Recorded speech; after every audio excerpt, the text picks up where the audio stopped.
You're strapped in, and you're sitting on the right side, looking out at that very short deck, right?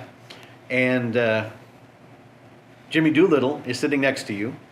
The engines are running. You're waiting for the signal to go. What are you thinking at that moment, just before you took off? As far as the takeoff was concerned, he was flying it, and then we had a little bit of an edge on the rest of them because we were flying with the best pilot in the world. So me worry, yeah. Describe what it was like now you're flying at almost wave top level, you're down low. Mm-hmm.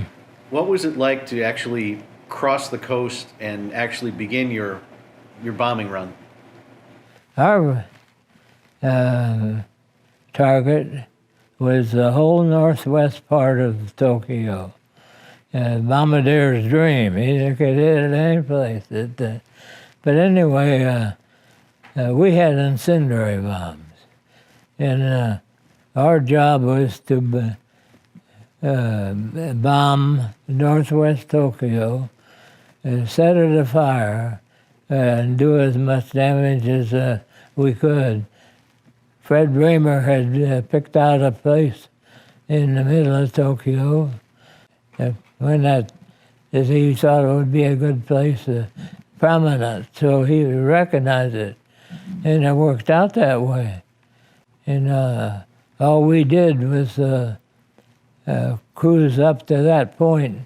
Fred Bremer took over the airplane with his, and pulled up to 1,500 feet, and we dropped the bombs and went back down to low altitude again. During the time period, short period of time after we had dropped our bombs and we were descending, we had a little anti-aircraft activity.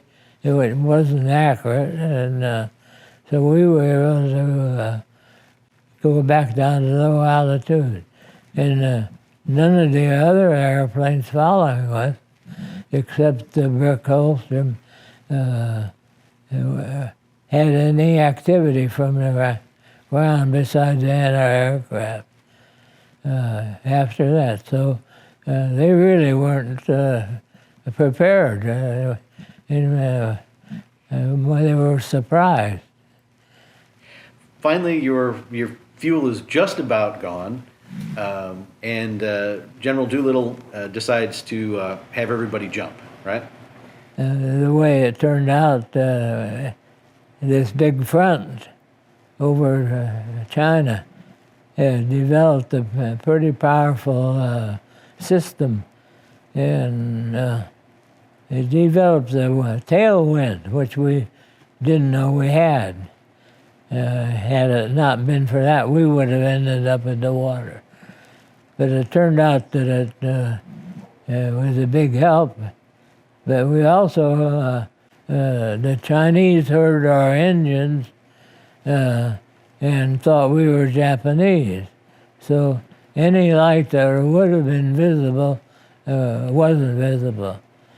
So he elected to climb to 9,000 and set the course that Hank had given him, and fly on, and maybe something would break. But just by the time we ran out of gas, nothing had been. So he had to make a decision to fly until we ran out of fuel, or before we ran out, is to bail out.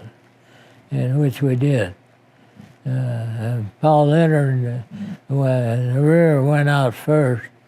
Then the bombardier, who had come back from the nose of the airplane, Fred Bramer and Hank Potter then jumped out.